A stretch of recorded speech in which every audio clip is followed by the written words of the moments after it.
why is it important for them to mail it rather than send it online? Online rejects automatically.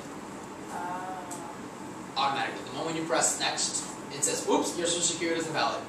On the CSS? No, on On FAFSA. FAFSA, Yes, correct. And so the only reason to have the FAFSA rejected in paper is so you can call the school and show Correct. it. Okay. So if Can you explain that again? So- the FAFSA? you fill out the FAFSA, you mail it out. Once it gets back to you, it's an opportunity for you to show the private institution or the private college, because this is mainly for private schools because state schools don't have scholarships available for these youth. It's a good way for you to show the college and say, hey, listen, FAFSA just mailed this back to us. They're saying that this can't even get into the system. So is there any other way that this one student can prove that he or she has a financial aid need? And that school can then provide a different method.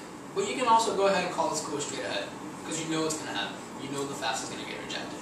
So you may feel free to go ahead and call the schools and see with them, what is the reality here? What do you have in your hands that could be useful for this one student to prove eligibility for financial aid? For example, all of the Ivy League schools today, they have their own form that they fill out, the students, so they don't have to worry about the FAFSA, because they do realize that there's a lot of kids that sometimes don't even bother going through FAFSA because they know they're not going to get anything, and they just don't bother with it. Even U.S. citizen students. So it's an interesting way for them to take a look at other options. So just keep that in mind there. So it comes down to the scholarships now. There are private scholarships, like I said. The CSS profile might offer you some opportunities for that. Very few in there though. Financial aid offices of schools though, they're going to be the best place for you to find out what scholarship each individual school will have. It becomes a big research to some extent, and it's something that the student can definitely help you out with if they feel very comfortable doing it. But you just calling the school and figuring out, do you have any scholarship for first year undocumented youth? What is your policy around this? What do you have? Like I said, don't be afraid of calling in. If the student doesn't want to say their status, it's totally fine. It's totally fine for the student not to say who they're calling on behalf of. You're just trying to find out information. There are scholarships with no citizenship requirements, like I said. I have a list of links in this presentation that once you get the PDF, you're just able to click on the hyperlinks and go to their page. They're quite often updated. Some of them aren't that updated. I try to check them very often. So if you see a link in there that's not working, let me know so that I can take a look and see if it still exists or where you may have moved to. So please be in contact with me. Don't be afraid to contact me. Loans, big thing that a lot of people ask me. Recently I actually had a young Brazilian U.S. citizen that got naturalized, but his girlfriend's undocumented. So he calls me and says, oh, I'm thinking about taking a loan on behalf of my girlfriend so she can go to college. $125,000. I don't mind it. It's my girlfriend. I want her to go to college. Be careful. Be very careful, because that $125,000 is going to translate into $300,000 in the long run. So it's very dangerous to take a full-out loan. If parents would decide to do it anyways, if you have an uncle, an aunt, or a really good friend who is a U.S. citizen to be a co-signer for this undocumented student, think it very thoroughly, because you don't want to do the mistake that I made. I took a $50,000 loan for my first 3 semesters, and I am out of school now because I can't pay all that. So I advise individually, don't do that. It's a bad idea to take massive loans. It's going to bite you back and you're going to regret it. But if you do need to take small loans, it's not necessarily a bad thing if you're really willing to do them and your family understands that they have the resources in the long run to be able to pay for that. All you need really is going to be a U.S. citizen co-signer, because pretty much that stands that that loan is not on your name.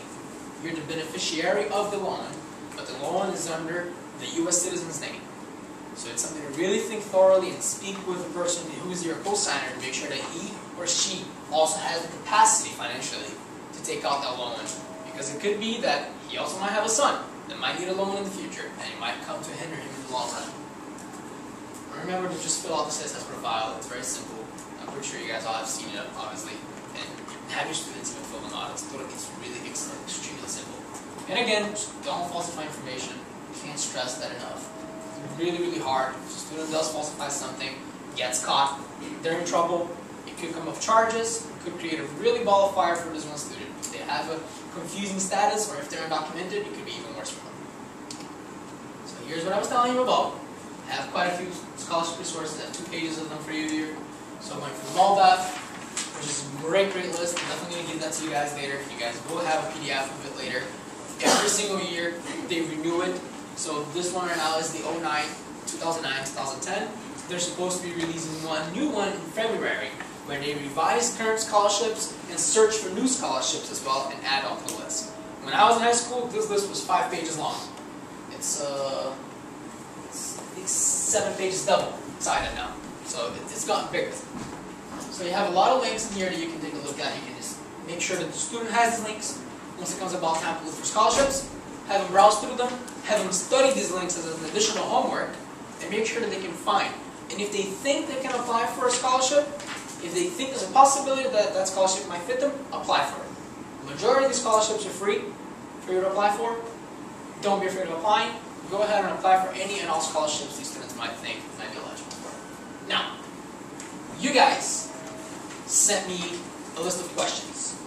And a lot of these questions were around how to talk to the students. And I'm going to have Christina talk a little bit to you guys now about what are some of the best practices around speaking to these kids, what are some of the things that you should keep in mind when you're talking to them, what are some of the languages that you're kind of looking for.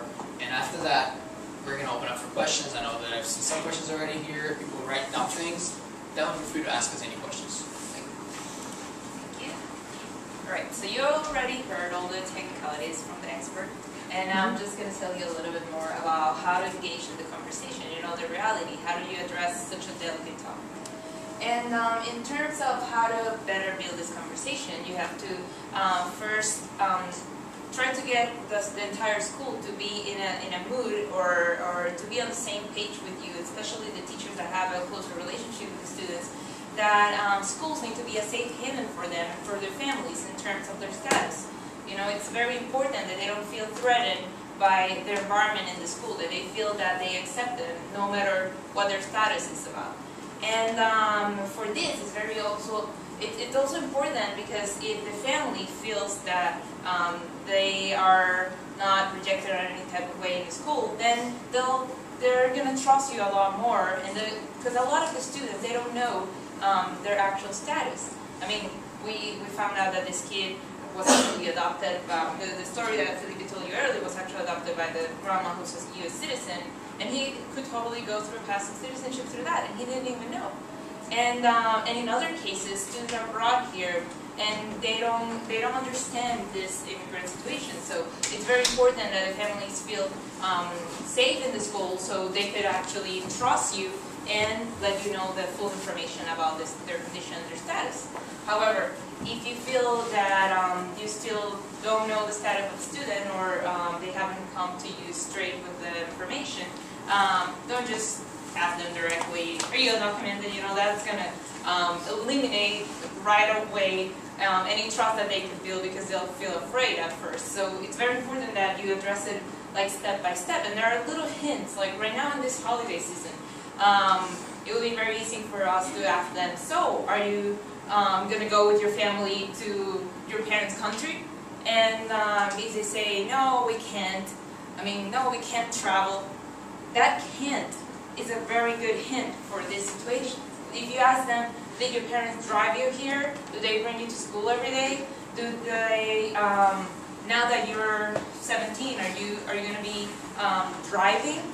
And if they say they can't, you know why, Or also if if you give them the option of, well, right now there's several ways for you to receive an education, and maybe you could work part-time and then study part-time. No, I can't work.